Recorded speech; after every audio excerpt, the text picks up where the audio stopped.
ओम नमः शिवाय। नमस्कार दोस्तों, स्वागत है आप सभी का हमारे चैनल भक्ति ज्ञान में। दोस्तों, आज मैं आपको शिव महापुराण की कथा का श्रवण करा रहा हूँ। आप सभी भक्तजन इस कथा को श्रद्धा पूर्वक मन लगाकर सुने। भगवान शिव जी आप सभी की मनोकामना पूर्ण करेंगे और आप सभी के कष्टों को हर लेंगे। ब्रह्मा जी बोले, हे नारद, अंतपुर से उठकर जब शिवजी जनवासी में आए तब हमने सब देवताओं आदि को बुला लिया। विष्णु जी तथा मैंने तुम्हें तथा सप्त ऋषियों को संबोधित करते हुए कहा। इस प्रकार उच्च स्वर से कहा, हे नारद एवं हे सप्त ऋषियों, तुमने बड़ी कृपा की। केवल तुम्हारी कृपा के फल स्वरूप ही यह विवाह संपन्न हुआ है। फिर विष्णु जी तथा मैंने बहुत सा दान देकर हिमाचल से विदा मांगी। हिमाचल बहुत से लोगों के साथ आकर विनय करते हुए बोले, हे देवताओं, आप मुझे छोड़कर ना जाएं। यद्यपि मैं आप लोगों की भली प्रकार से सेवा ना कर सका, सेवा तो क्या आपके चरण भी नहीं धो सका, मैं अत्यंत लज्जित हूँ। यहाँ तक कि पुष्प भी आप लोगों को भेंट ना कर सका। आशा है आप लोग उसका विचार ना करके पुनः मेरे ग्रह को पवित्र करेंगे। हे नारद, यह सुनकर मैंने, विष्णु जी ने तथा समस्त देवताओं ने हिमाचल से कहा, हे पर्वतराज, तुम तो धन्य हो। हमने ऐसा आनंद कहीं प्राप्त नहीं किया। इस प्रकार का मनोहारी स्थान तथा भोजन कहीं प्राप्त नहीं हुआ। रिद्धि सिद्धि तुम्हारी चेली हैं, संसार में तुम्हारे समान और कौन है। इसी प्रकार दोनों ओर से नम्रता के वचन कहे गए। इसके उपरांत हिमाचल बारात को अपने घर भोजन कराने के लिए ले गए। वहां पहुंचकर वे बारात को भोजन कराने लगे और स्त्रियां शिवजी को सुनाकर गाली गाने लगीं, जिनका आशय यह था कि यद्यपि तुम अपनी संपूर्ण सामग्री अशुभ रखते हो, परंतु अपने भक्तों को सब कुछ प्रदान करते हो। यह सुनकर शिवजी ने वरदान दिया कि जो इस वृतांत को पढ़ेगा वह सदैव प्रसन्न बना रहेगा। ब्रह्मा जी बोले, हे नारद, इस प्रकार हिमाचल ने 3 दिन तक आग्रह एवं विनती करके बारात को जाने नहीं दिया। चौथे दिन मैंने स्वयं पश्चिम मुख से शिव गिरजा को बैठाकर होम कराया तथा जो रीतियां शेष रह गई थीं उन सबको पूर्ण कराया। तत्पश्चात अभिषेक किया गया। सबने शुभाशीर्वाद दिया। फिर सब बारात को भोजन कराया गया। प्रातःकाल जब हिमाचल से विदा मांगी तो हिमाचल अत्यंत विनय के साथ बारात विदा की आज्ञा न देकर उसे कई दिन तक वहीं ठहराए रहे। हिमाचल के प्रेम एवं शील के कारण किसी को भी ऐसी संगति छोड़ने की इच्छा न हुई। उस समय देवताओं ने हिमाचल की बहुत स्तुति की तथा समझाते हुए कहा, हे राजन, शिवजी पर ब्रह्म हैं, जिनके हम सब सेवक हैं। वे तुम्हारे घर आए, इसलिए संसार में तुमसे अधिक भाग्यवान कौन है। यह कहकर सब देवता एवं मुनि अत्यंत दुखी होकर वहां से लौट आए तथा कोई किसी से कुछ ना कह सका। अंत में निराश होकर हिमाचल ने लज्जा से एक सभा कर सबको यह सूचना दी कि शिवजी अब विदा होने वाले हैं। हिमाचल के मुख से ऐसे वचन सुनकर सब लोग अचेत तथा मूर्छित से हो गए। परंतु फिर हिमाचल ने गुरु की आज्ञा अनुसार सब प्रकार की सामग्री उपस्थित कर बारात को घर के भीतर बुला लिया।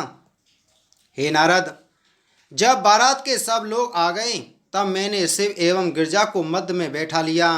फिर गौरी गणपति की पूजा कराकर सब करने योग्य काम पूरे करा दिए। हिमाचल ने दहेज में पकवान, फल, हाथी, घोड़े, रथ, दास दासी, गौ आदि इतने दिए जो असंख्य थे।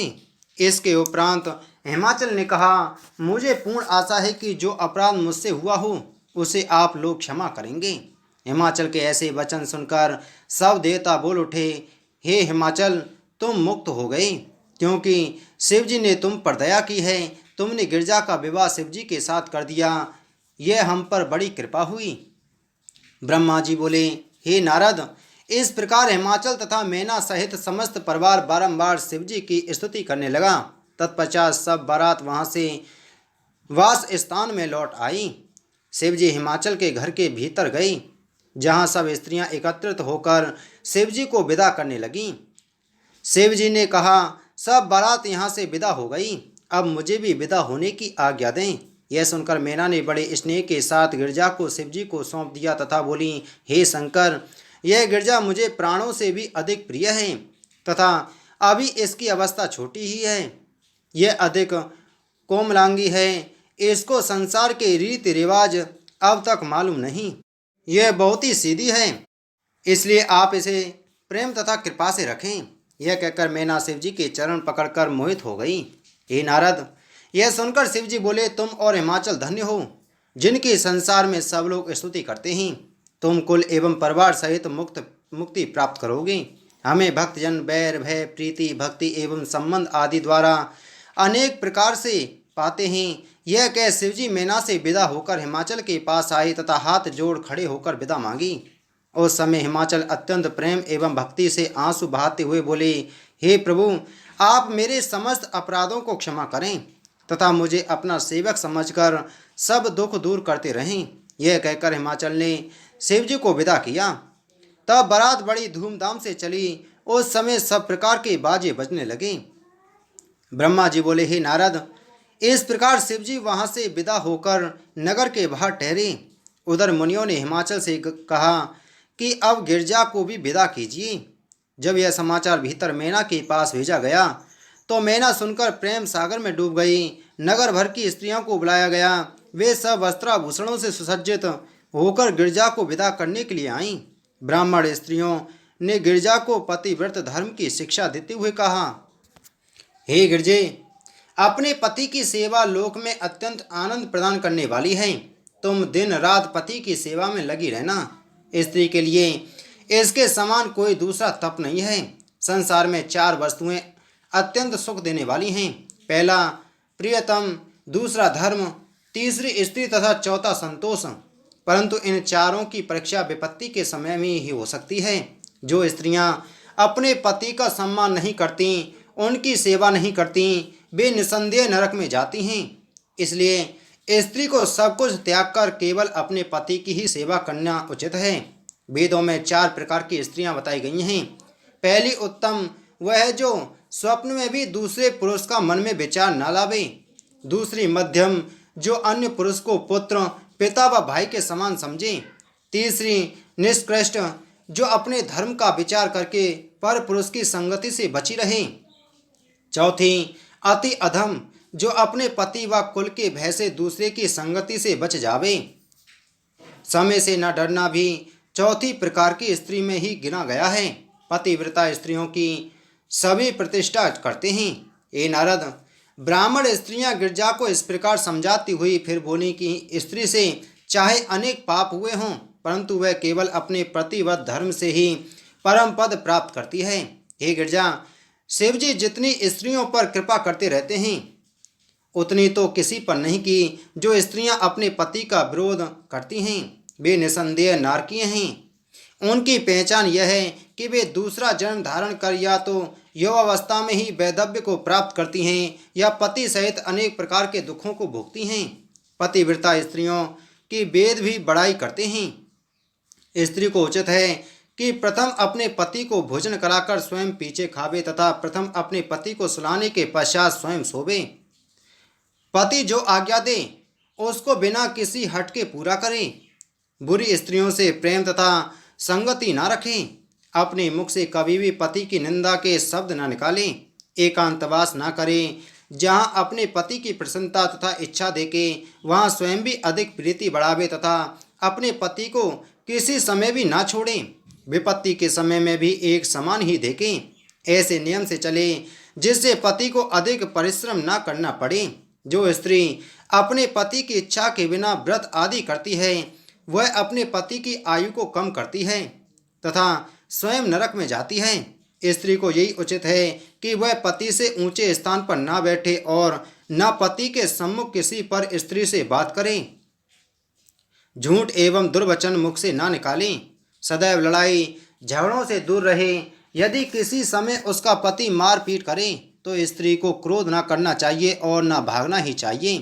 ब्रह्मा जी बोले, हे नारद, ब्राह्मण स्त्रियां गिरजा को पुनः समझाते हुए बोली, हे गिरजा, देखो अत्रि ब्राह्मण की स्त्री अनुसुईया ने इस धर्म से कितना आनंद प्राप्त किया तथा 12 मुनि को अपने तेज से जलाकर दूसरे ब्राह्मण को जीवित किया।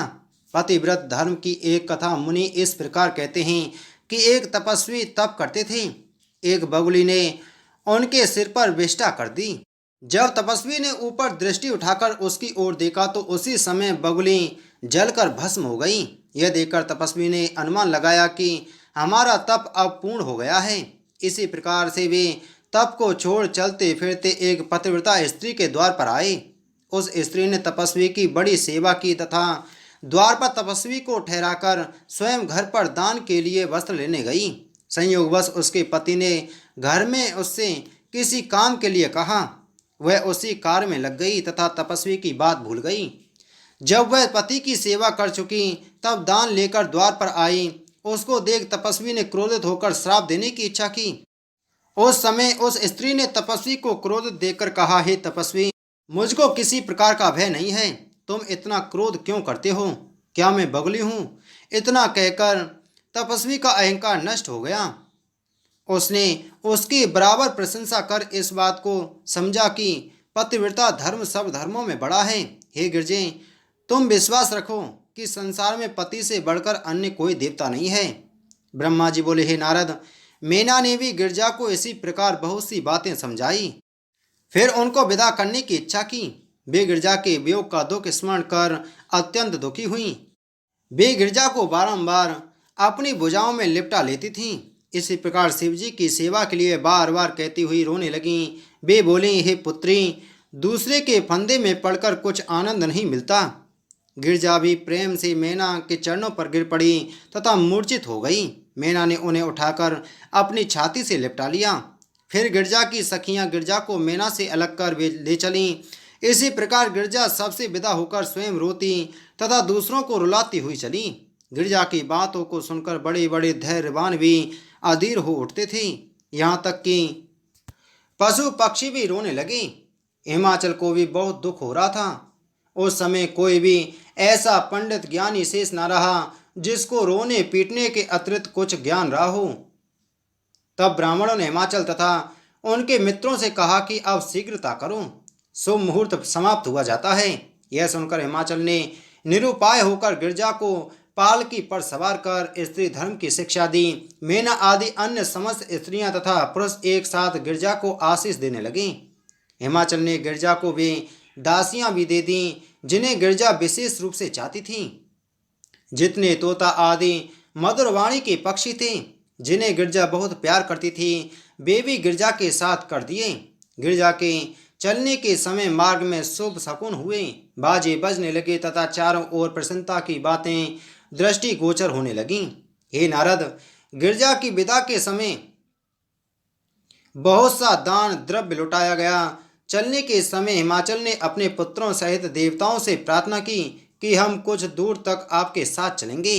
कुछ दूर तक जाने के पश्चात देवताओं ने हिमाचल को विदा किया। हिमाचल भी वहां से यह कहकर मुझे तीनों लोकों में बड़ाई प्राप्त हुई है, सबको प्रणाम कर विदा हुए। उन्होंने शिवजी से कहा कि आप मुझे कृपा करके अपनी भक्ति दीजिए। शिवजी ने प्रसन्न होकर हिमाचल की इच्छा पूरी की और उन्हें विदा किया।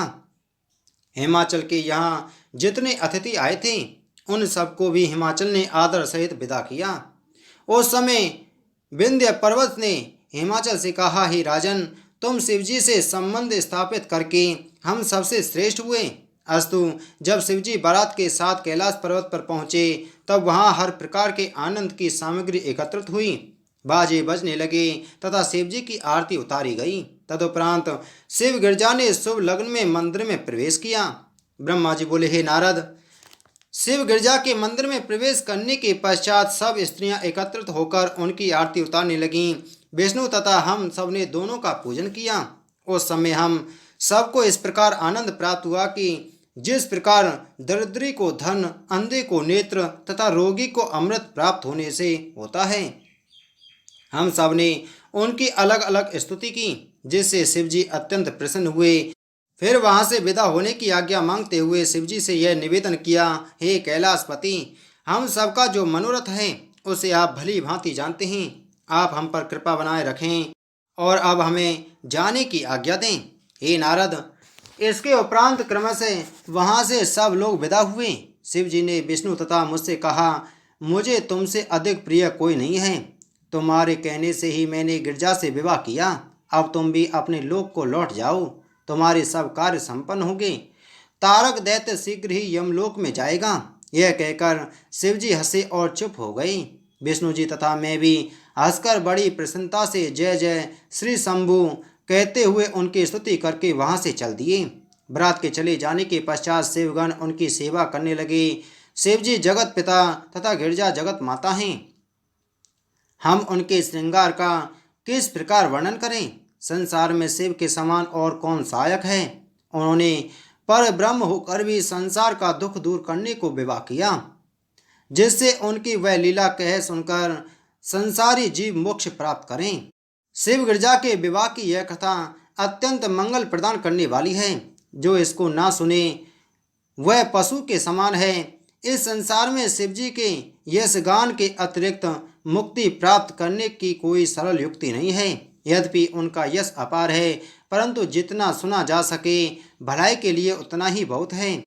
जो इस कथा को प्रेम पूर्वक सुनेगा तथा दूसरों को सुनाएगा वह शिवजी के समान हो जाएगा तथा आनंद प्राप्त करेगा। जो कम से कम भी इस कथा का पाठ करेगा वह भी धन्य होगा। चारों वर्ण के जो लोग इस पाठ कथा का पाठ करेंगे उनके सब रोग दूर होंगे, सब कष्टों से छुटकारा मिलेगा तथा अंत में मुक्ति प्राप्त करेगा। बोलो शिव महापुराण की जय। बोलो शिव शंकर भगवान की जय।